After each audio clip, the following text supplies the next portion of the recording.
qu'est-ce que c'est le comité des fêtes aussi et pourquoi avoir investi Victoire 2 surtout?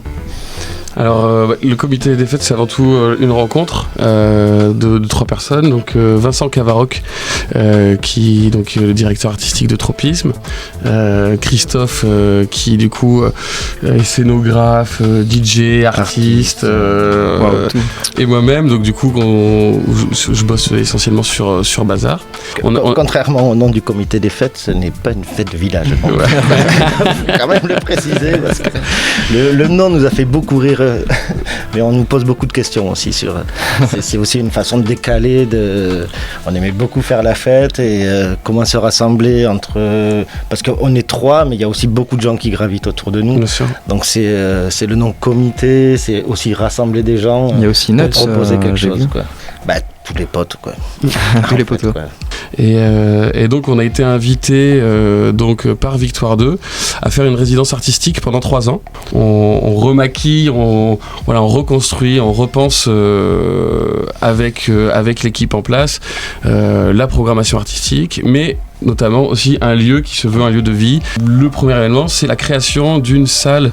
Alors le chiffre, d'un espace, on va dire un espace extérieur de convivialité. Voilà. Une scène extérieure d'environ 300 places. De façon concrète, là pour le moment, on a à peu près un événement par semaine sur le premier trimestre. Et ensuite, on va aussi voir comment le public réagit aux choses qu'on propose. Et c'est, comme je vous disais, c'est une résidence, donc c'est vraiment work in progress. Les choses vont évoluer en fonction de nos envies, de l'interaction avec les collectifs, parce que on voit bien qu'il y a quand même beaucoup de collectifs qui gravitent et qui du coup commencent à se rassembler, et on va voir en fonction aussi des envies des uns des autres comment on peut vraiment pousser ce lieu dans un autre endroit en fait. Il y a vraiment un thème par soirée. J'ai vu que par exemple pour Maxence Syrah, ça serait le cool dimanche. Et pour, en fait on a réfléchi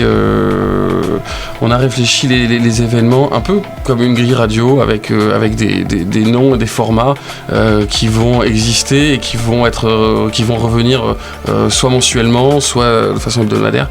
Donc effectivement, là on est en train dans une première phase de test, c'est-à-dire que du coup on a des noms, par exemple voilà le François Dietlas-Fontaine, c'est les Halls des langues, donc on décline sous plusieurs facettes un artiste.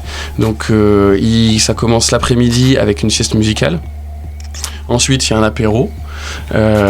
Ensuite, il y a les concerts. Et ensuite, il y a un DJ set. Tout ça du même artiste. Bon, il n'y a pas que le même artiste, parce que sinon il sera épuisé. Mais l'idée, c'est quand même de pouvoir déclarer. Donc ça, c'est par exemple un des formats. C'est un univers, quoi. On prend un univers et on essaie de le décliner de façon à faire toute une rencontre avec lui. Il y a des projets aussi de faire des performances culinaires autour d'un artiste, quoi, qui va pouvoir proposer à la fois un concert le soir, mais du coup, dans le patio, avoir son plat préféré. L'idée, c'est de prolonger l'expérience du concert de façon différente aussi, pour mettre en valeur le lieu, la nature, le patio qu'on a mis en place. Injecter des moments de vie dans du concert et pas juste venir payer 15 balles, boire 3 bières et repartir, quoi. C'est les cool dimanches. Donc le nom est assez simple et révélateur. L'idée, c'est d'être cool le dimanche. Tu peux être en famille, tu peux être entre potes, en after ou peu importe. L'idée, c'est la détente, quoi. Voilà, c'est la détente. Là, c'est sur la première, on a vraiment décidé aussi de casser le côté frontal de la scène. Donc ce sera un piano à queue en plein milieu de la salle avec des matelas partout. Tu te poses. Tu peux aller faire le sauna, dans le patio. S'il est là. Chiller avec les potes, jouer aux dames. Voilà, c'est vraiment l'idée de créer des espaces dimanche zen. Voilà. Et après, pour faire un petit point vite fait sur les autres formats qu'on développe, il y aura notamment les Fuck le travail. Donc ça, c'est une autre façon de dire Afterworks.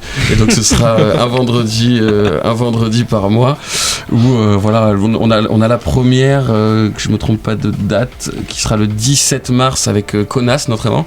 Donc ça va être une scène locale mise à l'honneur, des bons vins, une carte de vin sélectionnée pour leur bienfait d'apéro. Le sauna qui sera normalement aussi là quand il faut. Donc voilà, ça c'est un autre format. Et sinon, on fait aussi un jeudi par mois, on donne une carte blanche aux Inrock. Donc qui ont une identité qui s'appelle les Inrock Lab, qui est un peu une éprouvette de jeunes artistes français nationaux et locaux, et donc ils ont une carte blanche sur la programmation. Et je viens juste de recevoir un mail justement sur les premières dates confirmées. Donc c'est le jeudi 23 mars. On a Vimala et Eddie Cramps. Et ensuite, le 27 avril, on a Jordan Lee. D'accord. Voilà. Donc c'est des découvertes un rock lab. C'est des découvertes un rock lab. D'accord. Voilà. Bon, du coup, une fois par mois, le jeudi, sur un format 20h, 23h. Voilà, donc une sorte d'afterworks aussi, mais on va dire plus porté sur des groupes musicaux émergents. C'est aussi la géographie de la salle qui nous a forcé à le développer comme ça. On est à Saint-Jean-de-Védas, on n'est pas dans Montpellier, donc on s'est dit que si les gens font l'effort de se déplacer, il faut qu'on arrive au moins à leur proposer un peu plus que le concert, quoi. On a voulu prendre aussi ce lieu avec ses inconvénients et ses avantages, et surtout, quand on pensait à ces inconvénients, on s'est dit, bon voilà, c'est un lieu qui est un peu éloigné, et on a envie d'en rendre un lieu de liberté.